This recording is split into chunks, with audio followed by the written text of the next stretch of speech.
All right, guys, we're back with this little series here to figure out the nth digit of the Champernowne Constant. So in this video, I'm going to go ahead and write out a formula to go ahead and give that to us. But I'm also going to go ahead and do this in other bases as well, because we don't want to do just C10. That's no fun. We want to do all the other bases that we can. So the first thing that I want us to remember is the sum that we had. We had 9 times the sum from s equals 1 to m of s times 10 to the s minus 1. All right, and that gave us a bunch of values for a range of numbers. So the first one was 0, so we had 0 digits. 1 to 9 had 9 digits. 1 to 99 had 189. And then we actually used 1 minus 999. Well, 1 to 999 gave us 2,889 digits. So what I've gone ahead and done is 10 to the fourth. And that gives us 1 to 9,999. And we have 38,889 digits there. So we have this little table here, and then this goes to 10 to the m, and that's ranging from 1 to 10 to the m minus 1. And that gives us the range of numbers there. And then we just have the sum here. This is all for base 10. Remember, this is only base 10. It's going to look very similar in other bases, but it's not exactly the same. So now, the process we did the last time to find the 1,000th digit of this constant, well, it seems a little bit weird, a little bit arbitrary, I guess. So what we're going to go ahead and do is we're going to write this out in a more systematic way, right? So the first thing we're going to go ahead and do, let me grab my other piece of paper here. All right. So the first thing I'm going to go ahead and do is we're going to, so we added what our term was to 99, right? And that was because it was the one that was less. There was the total number that was less than that, right? So once we find our range here, this formula we're going to have is going to be dependent on 3 numbers. For when it's only in base 10, we know it's in base 10. It's going to be dependent on 2 for right now. So we're going to have the first part being 10 to the m minus 1 right here. So 10 to the m minus 1. What that gives us right here is, say we're solving for that, the thousandths place. Remember, that gave us the 99 that we added to later, because we're going for the one that's right below it. So we have the 99 right there to add to. Next thing we're going to do to add and try to find the position is we're going to add, and I'll explain this later, we're going to have the floor function. And then we're going to have n, which is our, and so like when it was 1,000, that would be the 1,000 there, right? And then we're going to have n minus this sum over here, right? Because that was the number of terms we needed. So we have the sum here. We're going to go ahead and plug in that sum. So it's 9 times the sum from s equals 1 to m of s times 10 to the s minus 1. And I'm sorry, I miswrote this. So we're going to put an m up there. That's supposed to be an s up there, right? Then we have that number right there. And this gives us the number that we had before. This would give us the 270 number. Well, it gives us the 811 right here. This gives us the 811 in the case of the n equals 1,000. And then we're going to divide that by m plus 1, all right? So we're going to go ahead and do m plus 1. We're going to close out our floor function right there. Now what this gives us here is our 3 on the bottom that we divided to get the 270.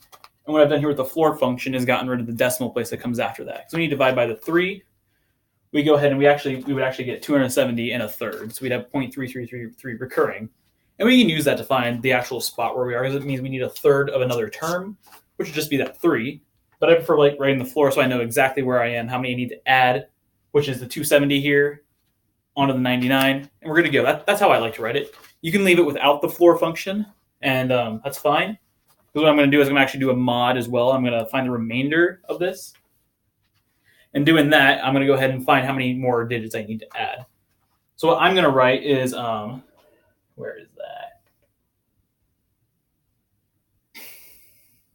Right, in order to find that extra digit we need, this is our explicit formula to find sort of the number where we are. And in order to find the remainder that we need to add, we're actually going to go ahead and use basically this term in here, right? So we're going to use n minus, well, I don't need parentheses right now, sorry. I'm looking at the at the form for any base, really. So we're going to have 9 minus, excuse me, n minus 9 times the sum from s equals 1 to m of s times 10 to the s minus 1. And we're going to just put all that in parentheses real quick. Mod m plus 1. There we go. So we're going to mod with m plus 1. This gives us a 3. And this will give us a remainder of 1 in the case of 1,000, right? So that gives us a remainder of 1. This spits out a 369. And we get our position. It works out. You can go ahead and try this for yourself. We'll go through it one more time to make sure we all understand what each of these parts mean. So this part right here, the 10 to the m minus 1, what all that means is it basically gives us the range of numbers up here, and it gives us the point to add to. So we have 99 right there. Say we had the m when m is equal to 2 for anything between 189 and 2889. The m would be 2, so we just plug in the 2 up there, and we get 10 squared minus 1 is 99. Now say we had our n that we were looking for was between 2889 and 38889.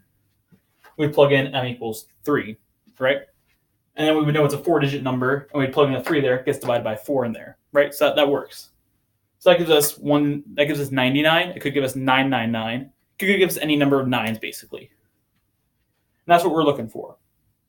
Now what we're doing in here, remember, this floor function, you don't need it. I'm using it for myself. I like that better. But now we have n minus 9 times the sum from s equals 1 to m, and then s times 10 to the s minus 1. Remember, this is the sum that we had just to find how many digits were up to a certain point. And this just gives the number of digits up to that 99, right? That's all this is doing here. It's giving us that number of digits up to 99 for, in the case of 1,000, of n equals 1,000. Then we have 1,000 minus that 189 that would be put in here. All that divided by 3. Floor function gives us 270 out of there. And this modulus right here just gives us the 270. Well, no, not 270. The 811, and then it's mod 3, and that would just give us a remainder of 1. And that gives us 369 out of here. 369 comes out of here. Then we know with that remainder, we just need one more digit. So we go up to 3 and 370 in the Champernowne constant. And this will work for any value of n in base 10. Right? So we can plug in, as long as it's within a certain range, you always plug in the n value that's less than it. So we can go ahead and find that range below it, that part above it, and we're good to go, basically. So basically, if you have, so you're looking for the 25,000th digit of the Champernowne constant, right? You go ahead and 25,000 is between 2,889 and 38,889. So we plug in m is equal to 3. It gives us 999 right there. We plug in 25,000 up there, plug in 3 up there.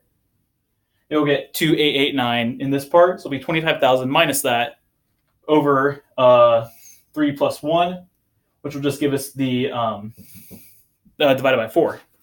Right, and that works just fine. Now we're going to go ahead and try to do, you can try any value of this for yourself. Go ahead and, there's a couple of good resources online. You can go ahead and try this sort of sum and see where you come out. And you can check it on Wolfram Alpha. You can check the positions for it. One thing I want to recommend for Wolfram Alpha, though, is it's going to give you 0.123 ... It's going to give you the constant, but it doesn't count this one here as your first, doesn't count the 1 as the first position. It counts the 0 as the first position. So you just need to add 1 to your number. So if you're looking for, say, the 3,000th one, you just need to go ahead and look for the 3,001st one. If you're looking with the number 1 here being the first term instead of the 0. All right, so we have that. How do we make this work in any base? Let's go ahead and look at an example. Let's just look in octal right now, okay? All right, and it looks like, great. Well, my this free software I'm using has a time limit. Got a few seconds left. Go ahead and cut this right here. Next video will be here in a second, I guess. Sorry about that. Be right back.